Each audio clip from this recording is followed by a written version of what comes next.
Jaguar the band dog. Another live. We live, baby. That's your boy Jalik, the students of the game. I believe this is episode 7. We're gonna talk about how to destroy a puppy. I got my notes going on. For those who are new to the channel, to help the algorithm, a subscribe button is helpful. Share, comment. I try to reply to all the comments. I even got the voice comments. For those who subscribe and watch my videos, I was supposed to go to Lee's over the weekend. I was very, very disappointed because I got my car on Thursday, Friday, right before I was getting gas to go to Lee's, the night before. My check engine light came on. I stuck my ODB reader in there and it was like something with the air. So I wasn't able to make it. I was disappointed, but things happen for a reason. I took my car in on Monday and then I got it back. They took care of it, but it was just real frustrating. But life is still amazing. So I said, you know what? Let me talk about how to destroy a pup, because it's certain things that you can do. Oh yeah, shout out to Facebook too. This is my first time going live at Facebook at the same time. I'm on YouTube, of course, and then I'm also live on Facebook simultaneously. Jaguar the band dog. So let's get right into it. So we get a puppy. Most of us get a puppy at 8 or 10 weeks. These are some things that you do that won't allow your dog to reach his full potential. Okay? It won't allow it to do it because it's against the grain. So let's start it off like this. So one thing that happens a lot is being too strict with your puppy. Being too strict with your puppy. Too strict and too unfair. Meaning that you got a puppy. What's happening? Because you got a puppy, right? You got a puppy. And your puppy is 8 weeks old, and you forget that they're 8 weeks old. So it's almost like you have a child that's a year and a half. They just started walking, and they just started talking, but you expect your child to be like in the first grade, a 6-year-old. Their mindset at a year and a half, a human, is not the same as a 6-year-old. So a 8-week-old puppy is not the same. So if you don't got the patience to deal with it, they're going to bite things, especially a worker dog. They're going to be biting things. They're going to be whining. They're going to be doing all types of things. So if you just also, too, they learn real fast, too. So you can be training them. That's why it's very important when you train your dog to keep it real short, 2 minutes, 3 minutes, and then work your way up to where you're doing like 5 and 10 minutes, because short training sessions and ending on a good note is better than so basically three 3-minute training sessions is better than 1 10-minute training session, because you just want to keep the repetitions up. But if you're doing this training and you're getting frustrated, you're looking at somebody on YouTube and they got a 8-week-old puppy that might be doing all types of stuff you ain't doing, and you're expecting your puppy to do it, you're going to put your dog in a situation where it may not recover, all because you're just so strict. You might start suppressing their natural drive. They start becoming afraid of you, afraid to make a mistake, and all types of things. So you just got to let a puppy be a puppy. Now, of course, you don't want your puppy.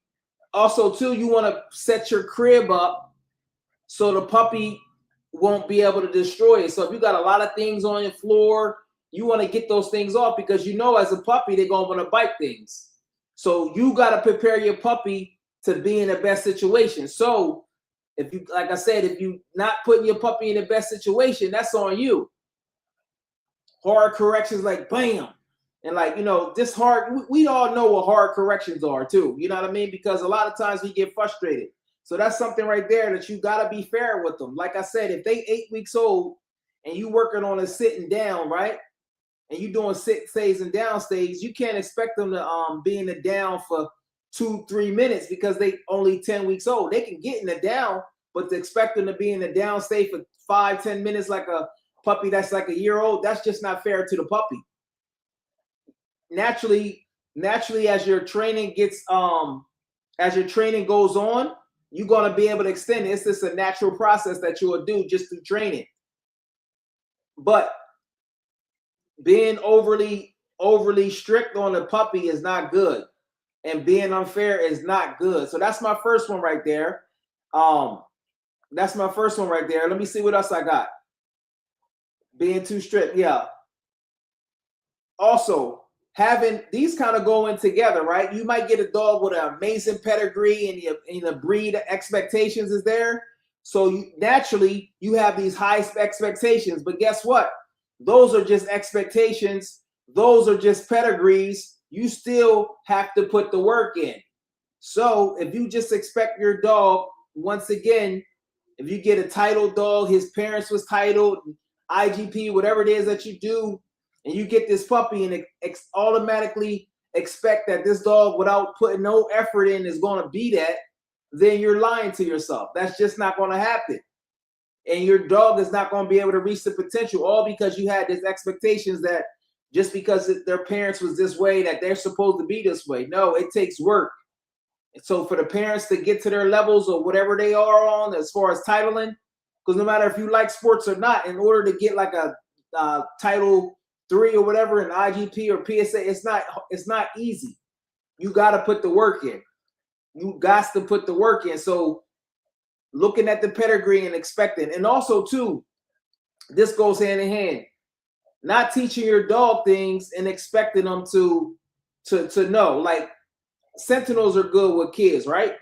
But you're still going to have to teach your kid as well as the dog boundaries. You can't expect them to just not be all excited as a little puppy, because they're just a little puppy. That's why even when you watch these livestock guardian dogs, they naturally don't necessarily be obedience trained, but the person that has the livestock guardians has to have it set up in a way so they know not to go after the goats too aggressively or go after the sheep too aggressively.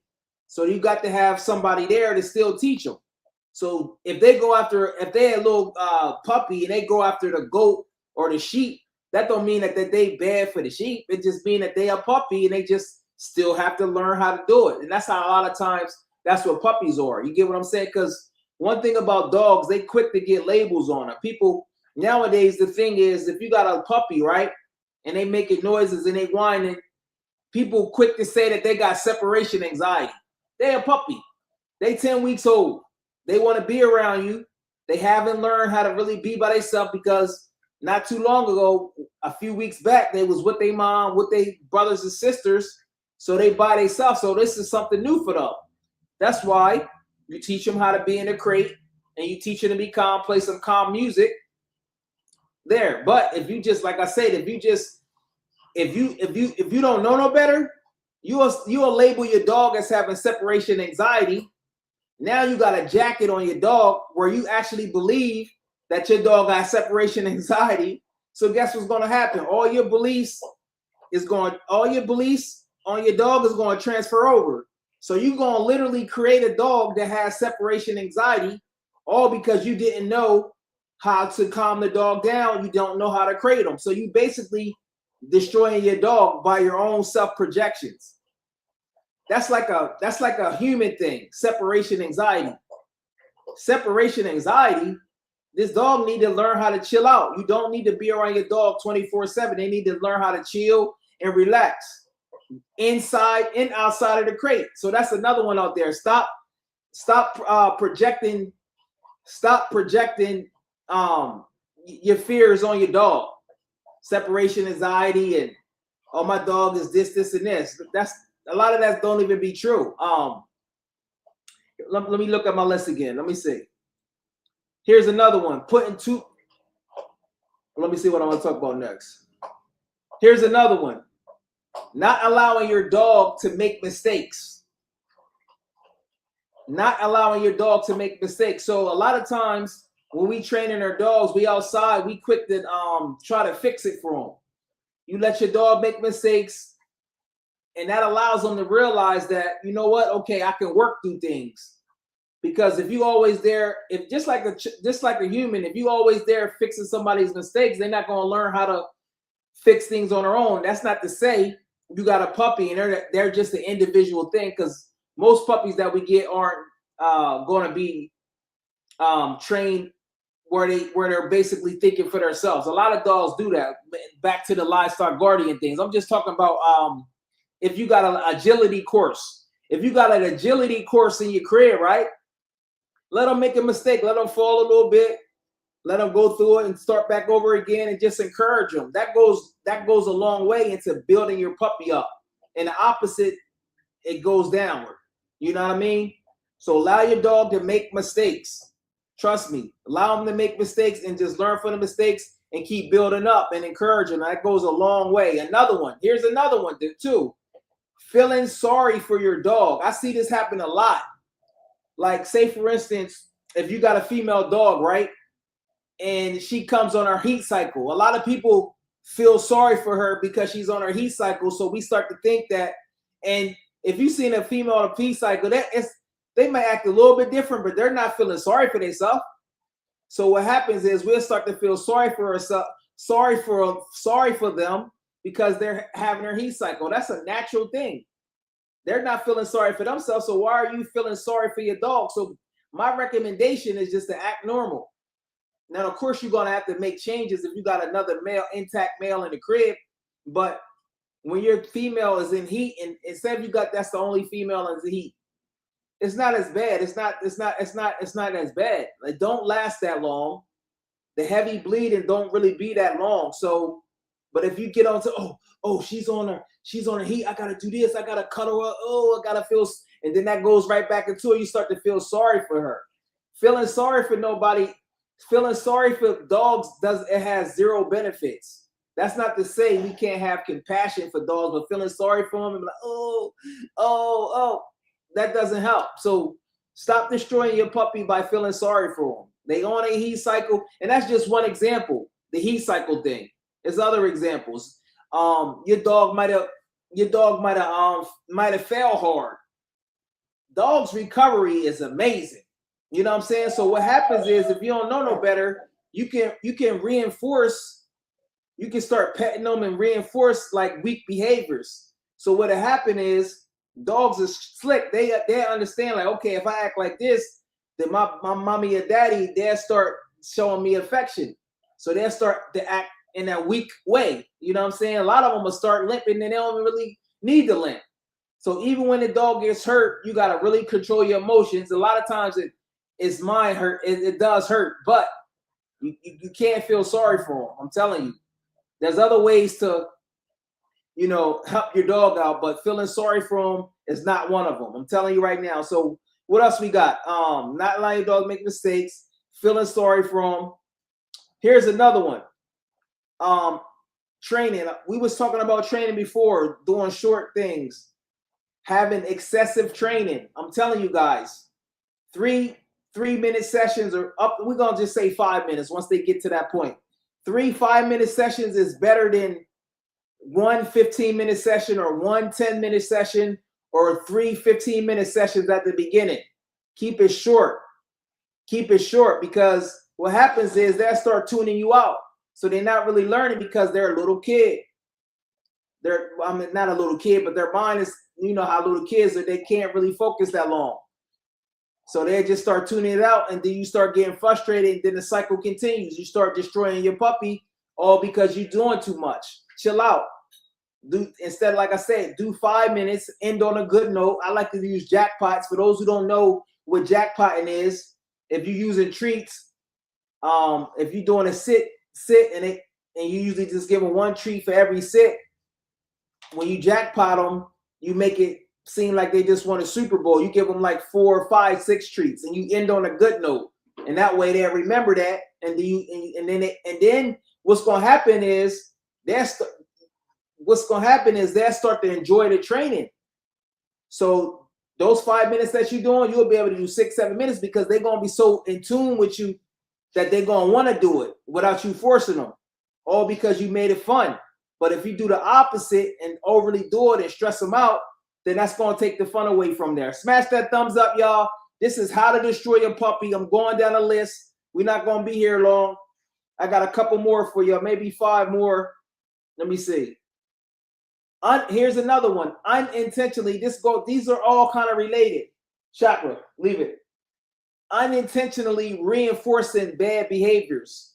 You ever see a dog out that they start barking at other people and barking at other dogs and wanting to play with them, whatever reason is, and then in a chakra, leave it. And a parent to come and pick the dog up, they'll pick the dog up and say, no, stop it, stop. You know, they basically reinforcing that behavior unintentionally.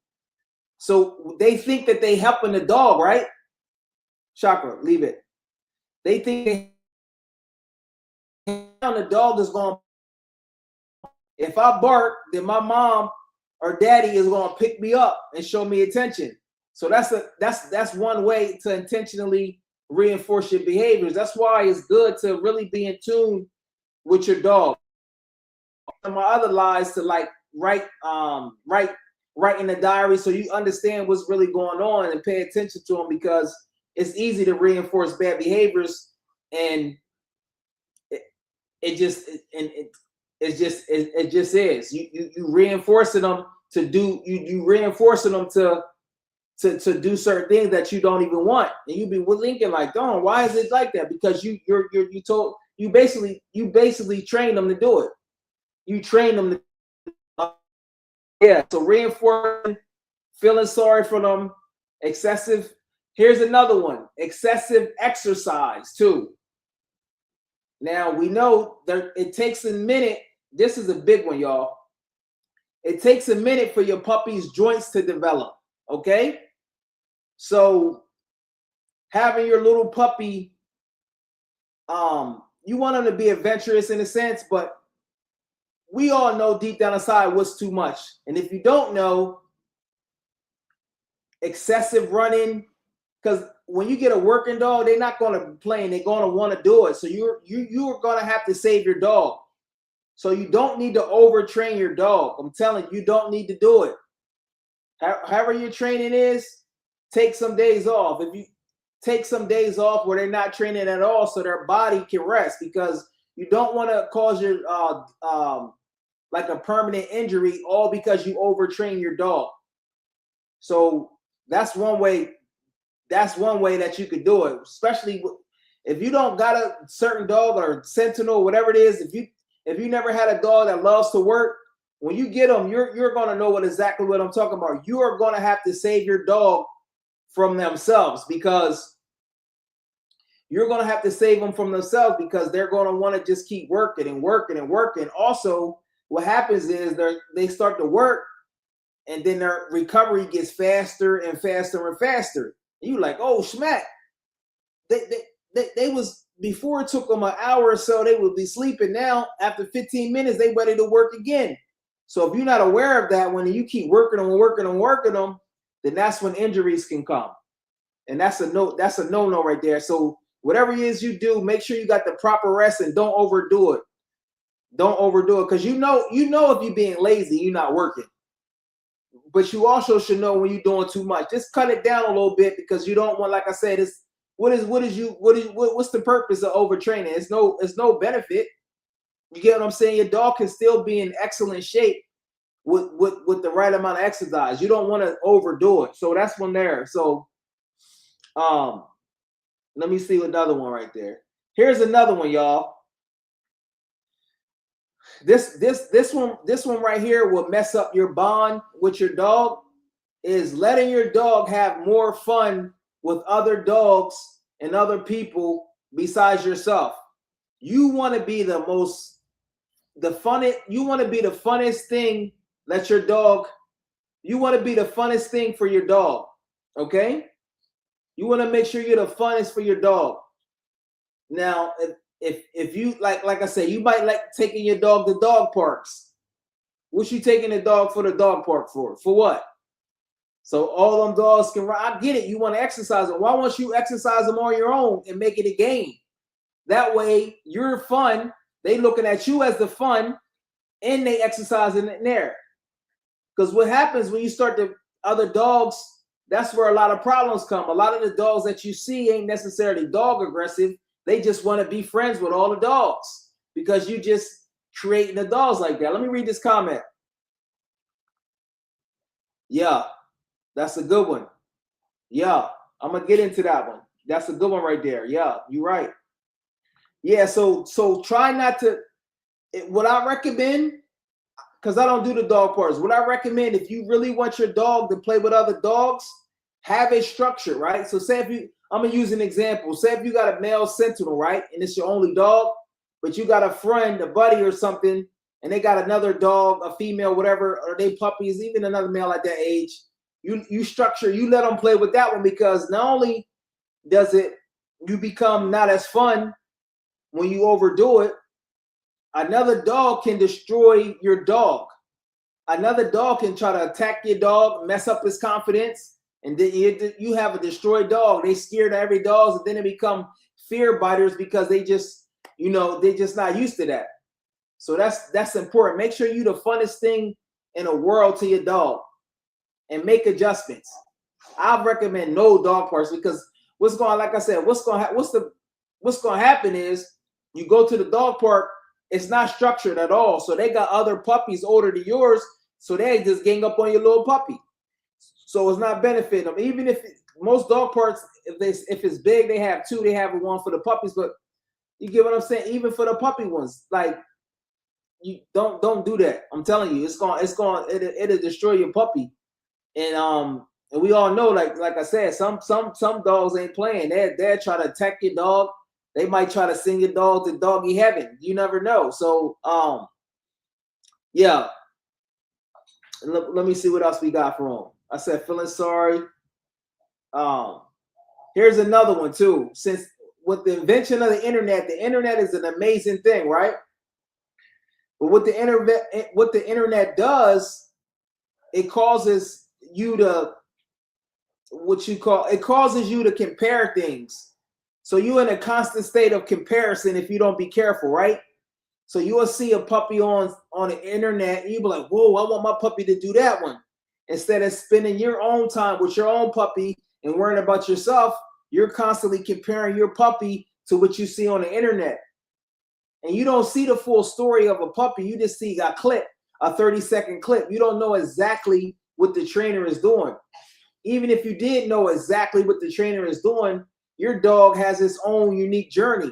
So it's good to learn from other people, but to constantly compare yourself, because what you like I say, you start to compare yourself, you might get real competitive with whoever you're comparing yourself to, and then that can lead to overtraining your dog, being unfair to your dog when they're not doing who you're trying to secretly compare your dog to on the internet.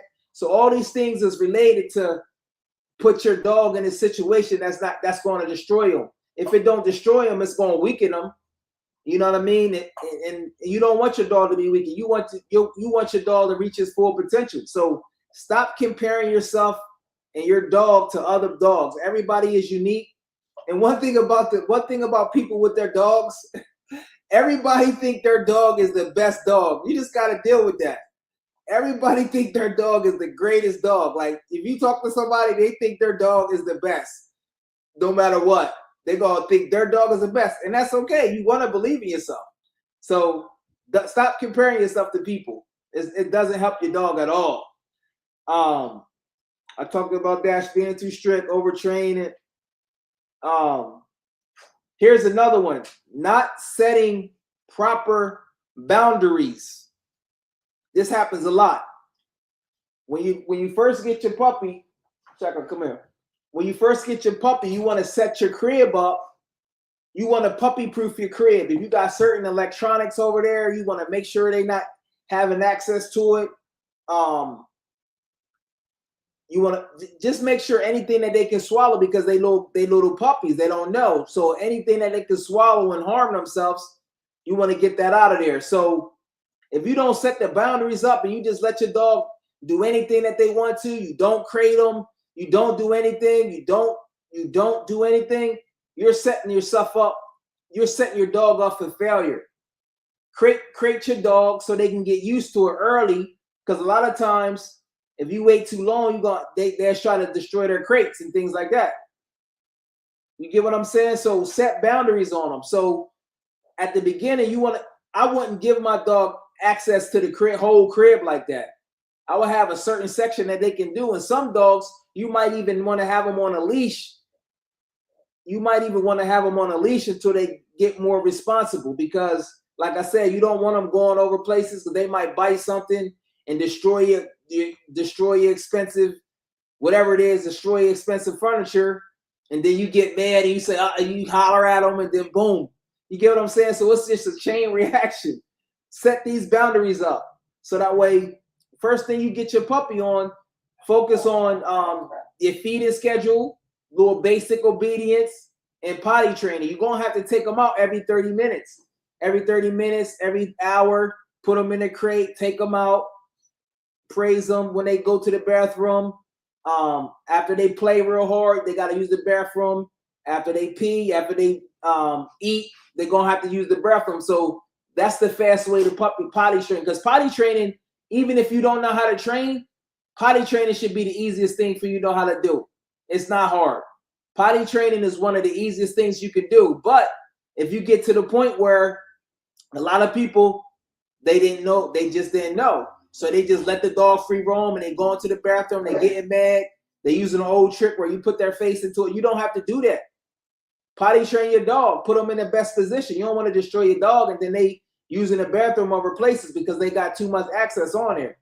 Just take them out. Like I said, for those who don't know, you can use treats, you can use praise, you can use pets, but you make it, when they go to the bathroom outside, make it seem like they won a Super Bowl. Chopper, leave it. When they go to the bathroom outside, leave it. Sit. When they go to the bathroom outside, make it seem like they won a Super Bowl. Now, it may seem strange to you, but you gotta like when you train, and if you already know how to puppy potty train, I'm not speaking to you. I'm just saying for people that might have trouble with this one all across the internet, smash the thumbs up. We're talking about ways to destroy your puppy. So don't do these things. Do the opposite. So you make it seem like they won a Super Bowl every time. Now, some people is even more detailed. They only let their puppy use, my man G, he only let his dogs pee in a certain area. That's even more advanced. You know what I'm saying? But make your dog feel like they won the lottery when they use the bathroom, and just keep doing it. And once they figure it out, and then before you know it, your dog is young. He's potty trained. He or she is potty trained and crate trained. Those things right there is the best thing, because like I say, you do not want to destroy your dog by not having them crate trained. Something happened. It only takes a couple of seconds. They swallow something. Now you spending 10, 5,000, 6,000, or your puppy is in doggy heaven. Chakra, leave it. Your puppy is in doggy heaven all because you didn't set the boundaries up. All because you didn't set the boundaries up and do it. So that's kind of your fault right there. So what else? We got like a couple more to go. Let me see. Let me see what we got. Feeling sorry. I talk about that. Here's another one. This is particularly for protection training. Putting too much pressure say if you take your puppy out, right? And you put too much pressure on the puppy from the decoy. The decoy is going, they're puppies, so they're going to be backing up. They unsure themselves. They're not as big. Now, some puppies is more advanced, but chakra, leave it. But some puppies are more advanced. They can take a little bit more pressure, but a lot of times that's enough pressure. So even with the decoy work, if you're going to start early, keep it real short. You know what I'm saying? Keep it real fun and keep it short. Do not put too much pressure on your dog, because your dog will wilt. They're little kids. They're young. You get what I'm saying? They're young. They're not grown yet. So that's a big one right there. I'm telling you. If you remember anything, do not put too much pressure on your dog. Don't do it. It's not worth it. You got to know how to read your dog. You kind of know if you're around your dog and you spending time with him, because I'm going to get into this next one. You kind of know when's too much pressure on there. That's why you got to communicate that with the decoy. Now, if you get a decoy that's doing that, putting too much, your decoy should know what too much pressure is. If your decoy don't know what too much pressure is, get a new decoy. You're wasting your time, and they're going to destroy your puppy. And then you're going to have a puppy that's scared and don't want to do it, and ain't gonna really protect you. You wasted your money. And you thinking like, darn, what's going on? My dog wasn't this. You destroyed your dog, or you allowed your dog to get destroyed by the decoy. Because one thing about your dog, you're responsible for your dog. So a lot of times we can be like, my destroy. You gotta say, I allowed that, because you gotta have some common sense now. You gotta have common sense. Like I say, you don't. This goes back to looking on the internet, because a lot of the internet, it's a lot of puppies out there. They be amazing. They be doing all types of things. They be doing all these drills. They be running out, catching a sleeve. You see all this stuff on the internet, right? A lot of that, those are just prey games to them. But some dogs ain't. Some dogs is prey driven, but they a bit more serious. So a young dog that's a little bit more serious like that, they like, hold on, who's this person? You put this pressure on and they'll wilt. And then now you broke your dog. You get what I'm saying? So just take your time. It's no rush. It's no rush, ladies and gentlemen. There's no reward. You're not gonna get a certificate because this. Just take your time. Don't rush your dog. You get what I'm saying? And this goes to another one too. This might be my final. I might got two more. I'm gonna talk about the overfeeding. Oh no, I do got another one. So, like I said, you gotta put the work in, and you gotta spend time with your dogs. Here's a big thing now. This is no disrespect to nobody's, but we all know that dogs are very, very addictive, right? So since dogs are very, very addictive, what happens? Just like anything else, sneakers are addictive and we start to hoard. Dogs are addictive and we start to hoard. So the more dogs you get, the less time you can spend with them. That just happens. That's just the way it is. Especially if you got a job, Shaka Beneki. Especially if you got a job. Come here, baby girl. Especially if you got a job and you got a life, you're going to need to spend time with these dogs. So if you got a hoarding problem, you got to be honest with yourself, because most people that got a hoarding problem just going to hoard the dog. So say if you got like 8 dogs, right? Maybe cut the dogs down to 3, and then you can put your full attention on the 3 dogs. Instead of having 8 dogs, you can't put no attention on them. And I'm not talking about people that's breeders. I'm just talking about regular people that got dogs. So if you hoarding your dogs, how can you spend the time each dog needs to reach their full potential if you just got all these dogs? Because like I said, I know for a fact, and we laugh about it because it's addictive to me. But the trick to what I do is I set a limit. I'm like, okay, like right now my limit is 2. You get what I'm saying? If I ain't know no better, my love for dogs could create. It's so fast and easy to create, to become a hoarder.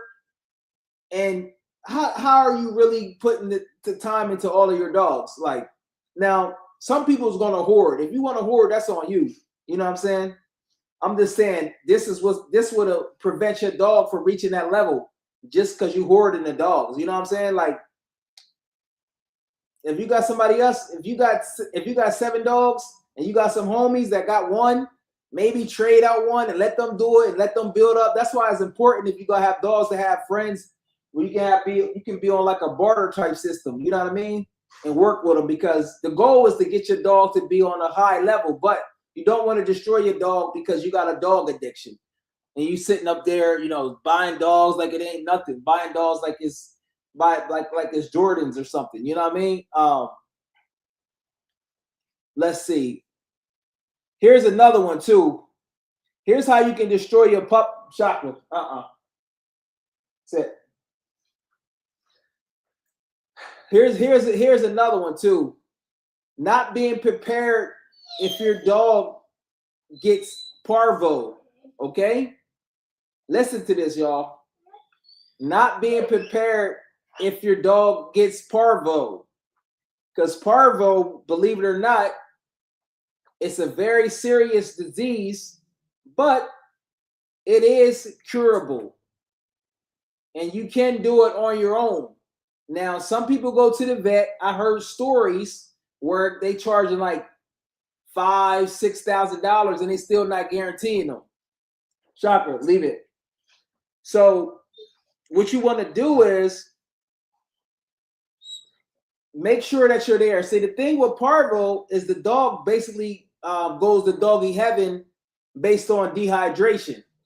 So I'm gonna put the videos up. I haven't put the videos up. I'm not even sure if I told anyone, but y'all the first to hear it. I got the videos up. It was June to something because I got Jaguar on May the 31st, 2022. So he was born March 21st, right? All of a sudden, he was going to the bathroom. I'm like, I'm losing my puppy. I'm losing Jaguar. Shocker, leave it. I'm losing Jaguar, right? And it was a scary feeling, y'all. It was really, really scary. But what I did, I researched it, and I found a way. And miraculously, I was praying to God and everything because I didn't want to lose my boy Jaguar. It's a real scary feeling, right?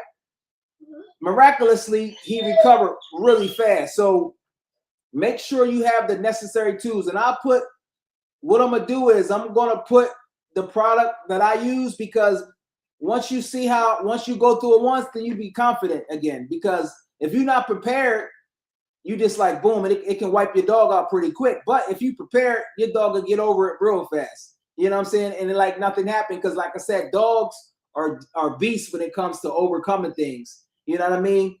And if you want to reach out to your vet, however you want to do it, I'm just telling you how I did it and a lot of how other people do it as well. You know what I'm saying? So I'm gonna put the stuff in there that you need, because for stuff like this is such a serious thing. And I know a lot of times people like, oh, he just capping or whatever. He just making stuff up, but I'm not. So if you want to do it, I'll put it in there. You can email me. I'll show you what to get. It's real simple right there. You make sure they stay hydrated with some coconut water or some I forget the stuff. I forget that stuff you choose for dehydration. That's the main thing. You keep them hydrated. You put this stuff on there, then that'd be good. You know what I mean? If not, then like I said, you'll destroy your puppy fast on that one. What else we got in here? I'll talk about this one since you said it. Overfeeding, underfeeding, also some mental and physical development issues. Yeah, this is a good one. What I see, Jaguar, shocker. Hold on 1 second. Kennel, go. Come on, baby. Go to your kennel, girl. So you gotta have them in the kennel because they get out of hand a little bit. Yeah, what I see in most places I rarely ever see dogs that are underfed. Fortunately, most of us have enough money to feed our dogs, right? Now, a lot of dogs are seen a lot of dogs are lean, and a lot of dogs got a couple ribs are showing. But since so many dogs, I think it carries on from people too, because most humans, we got to keep it at being. Most humans is a little bit overweight, right? So we start to normalize it. But if you look at the pictures from humans from when it wasn't no internet from like the 50s, everybody on the beach was like in shape, bro. Everybody. So now with dogs, a lot of dogs be overweight, but we normalize it. It's like, oh, but they're overweight. There's no benefit to that. And I'm glad you brought this up, because overfeeding your dogs happens a lot. There's no benefit at all. There's zero benefits aesthetically and internally with their overall health, their joints, to overfeed them.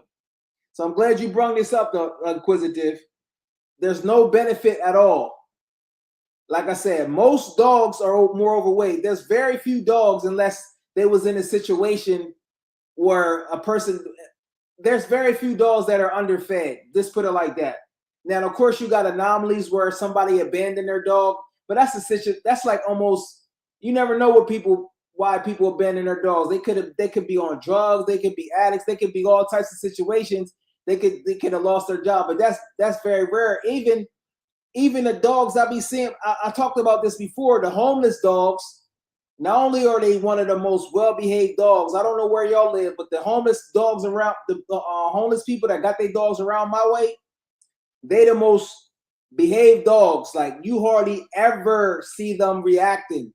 You never see those dogs. I don't know. I might got to do a whole live on that, but and they be fed.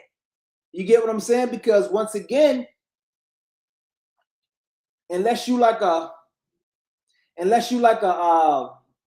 grazer that's eating vegetables, if you like a lion, a tiger, a wolf, you are never going to eat every day. It's the way the world is based on. The way the world is, the nature of the way nature is set up. It's set up for it to be hard, right? So you can be the most of, even cheetahs, they running like 75 miles an hour, but they don't have great stamina. So the way the world is set up, it's designed for it to be challenging. So with that being the case, you're not eating every day. So dogs don't have to eat every single day. They don't have to do that. So like I said, I'm glad you brought that up, man. I appreciate that one. Yeah, that's it right there. So let's just recap. You don't need to overtrain your dog. They don't need to exercise your dog. You're going to lead to injuries. You don't need to be all strict with your dog. Have some patience and be fair with them. If your dog is 10 weeks, their stay ain't going to be like an hour or 30 minutes like a 2-year-old dog. Be fair with your dog. You get what I'm saying? You got these super high expectations based on their pedigree, but you're not putting in the work. You're just going to destroy your dog. You're not putting them in the best situation. And when I say destroy, I also mean just not putting them in the best situation for them to thrive. Projecting your fear and insecurities onto your dog. Making up these stories that your dog got separation anxiety. They got separation anxiety because you taught them. You created the separation anxiety on the dog. You picking your dog up every 5 minutes. You don't let them chill by themselves. So you created these things and projected it. Stop doing that. Putting too much pressure when your dog is young from a decoy. Or putting your dog on a hog that's too big and too aggressive at the beginning. That can destroy your dog. So if you hunting hogs, you start off with a tester hog and then you work your way up. You don't start off with a game hog or boar. You don't do that. You just going to destroy the puppy and it can kill your dog. Like, you just don't do that. Common sense to tell you that. But if you don't have common sense, listen to this video and this is your common sense. Don't do that. Don't put your dog, don't go to a decoy if they trying to put too much pressure on your dog. They're going to basically destroy your dog. So that's a big one right there. Constantly comparing yourself to other people on the internet. You and your dog is unique. You get what I'm saying? Be the next you. If you're trying to be a trainer or a dog man, be the next you. Have your inspirations, but be the next you. You don't have to compare them. Your dog don't got to do all these fancy tricks like the other person. Let them do their tricks. If you want to do the tricks, you can learn it, but don't get mad because you can't do the tricks that they can do. Just learn on your own. So stop comparing yourself. Not being prepared for parvo, y'all. Parvo is beatable, okay? I'm reading my lips. Parvo is beatable, okay? I'm going to put the things in my link. It's a thing online. You do that and you'll be good. You get what I'm saying? Keep them hydrated with some coconut oil, some other stuff for hydration, because that's what they dying of, hydration. And I'm gonna put the video up. I gotta put it together because it was from 4 years ago in June. I never put it up. Like I said, I may have told 1 or 2 other people, but I thought I was gonna leave my boy. You see Jaguar in the picture right there. He was a little younger than that one. He was a little younger than that one. So, and my opinion too, the parvo, like I said, I think it happened after I had went to some. I was at one of these places and he had drunk some of the water in a creek. And for those who don't know, there's a lot of parasites inside the water supply. That's why you see my video, I always emphasize, do not feed your dog faucet water. There's a lot of parasites in the water, in creeks and stuff like that one. And I put 2 and 2 together. I was like, what's going to happen? I was like, yo, he must have drunk. He had drunk some of the water in the creek, and then that's what happened. Excessive exercise with no proper rest. Let your dog rest. There's no benefits to overdoing it. Your body needs time to recover. You don't need to do that. Okay? Stop feeling sorry for your dog. Okay? Stop feeling sorry for your dog. You can love your dog, but there's no benefit to feeling sorry for your dog. Dogs are mentally strong. If you mentally weak, you're going to make your dog mentally weak. If you're mentally strong, you're going to make your dog even more mentally stronger than what their DNA is, because they're naturally strong. You get what I'm saying? They're naturally strong. So don't weaken your dog. Oh, my dog is on her heat cycle, so I gotta do all this. Oh, I gotta butter her up and do all this. No, stop it. You don't need to weaken your dog up like that and destroy him. Not allowing your dog to make mistakes. Let them make a mistake. You know what I'm saying? They might make. When you testing your dog out, you have to proof. When you doing obedience training, you have to proof it, right? So you have to test all the work that you've done. So if you at Tractor Supply or wherever you at, you put them in the downstairs or whatever, you're gonna have to allow them to do it. Somebody walk by, you're gonna, instead of stopping them, you're gonna say, okay, let me see what they do if this person walk by. So if they make a mistake, see, the mistakes that your dog make is letting you know the level of what they're at. So you gotta be in tune to know what mistakes they making, la-di-da-di-da-di. So don't be afraid for your dog to make mistakes, and stop unintentionally reinforcing behaviors. You're doing that. So if your dog is rowdy, you go over there and pet them. Stop it, stop. They're going to keep doing it because you pet them. We all know the power of praise and the power of power of her voice and the power of praising her dogs. Stop letting your dogs have more fun besides yourself, whether that's with other dogs, other people, dog parks. Stop doing that, because in order for your dog to reach the level, if you plan on doing some serious obedience training and some serious obedience training or some serious protection work, you and your dog is a team, and the way you handle things is got to be on point for you to get to that higher level, because y'all a team. That's just the way it goes. So stop letting your dog have fun with other. You want to be the funnest thing to your dog. Make sure you got boundaries with your dog. Don't let your dog just wild out and do everything. Don't do that. And make sure you correct your dog accordingly to their age and what they've done. Not correcting your dog is one of the most cultish. The force-free philosophy is so phony, it doesn't even make sense. It's against the law of nature. You got to have boundaries. You got to have corrections. You get what I'm saying? Like, you can't rely on a dog to correct itself. That's not. Imagine, this is what I got to the force-free community. Imagine you having a son, right? And you paying a tutor to teach your son some math with other students. And your son, he starts talking, but the person you paid all this money to tutor him, he let your son talk and disrupt the whole class, but he still charge you all this money. Would you take your son to that tutor that didn't create no balance? No, absolutely not. It doesn't make sense. So if you got a trainer that doesn't create no type of boundaries and just let your dog do anything, why would you want somebody to train your dog like that? You get what I'm saying? Boundaries are important. You're not a bad person because you told your dog no. Stop being afraid of your dog too. Stop being afraid of your dog, because some of these dogs is real serious dogs.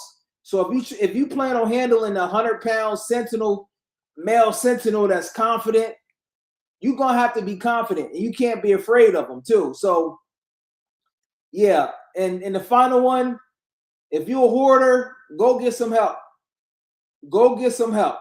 If you hoarding dogs, if you don't got no business, this is for the regular civilian. If you hoarding dogs, go get some help. Maybe have less dogs. Focus on the dogs that you have. And that way, the dogs that you have will prosper and be better. Instead of having 7 dogs, you have 7 dogs, 1 good dog or 2 good dogs, and 5 average. You can have 3 excellent dogs. or 2 excellent dogs. You get what I'm saying? And that's basically it right there. That's my top 16. And shout out to my man, Inquisitive. Yeah, don't inquisitive. Yeah, don't let your puppy interact with everyone. That's a fact. I don't let nobody touch my dog. If somebody, let me think if somebody touched Sakura. Maybe by accident one time when we went to PetSmart. But nobody touches my puppy at all. You know what I'm saying? But that's yeah. But that's another story about building your dog up. I'll do another one. Hopefully y'all like this right here. We've done 51 minutes. This is students of the game. Actually, you know what? I was supposed to do students of the game episode. This is episode 8, but I'm gonna do episode 7. So we skipped it. Episode 7, which I'm gonna have to do that tomorrow, is we're gonna talk about the paper hanging. A lot of these purebreds, they got a lot of these dogs got pit bull in them. A lot of these Malinois got pit bull, but that people have never said. A lot of these Presa Canarios got Great Dane in them. That's why you see a lot of the all black. You can see it on their face too, and that's why they so big. A lot of these dogs, we all know. We're gonna talk about the paper hanging and the secrets behind the game. But other than that, man, I appreciate y'all. Smash that thumbs up. Students of the game, let's go. We out.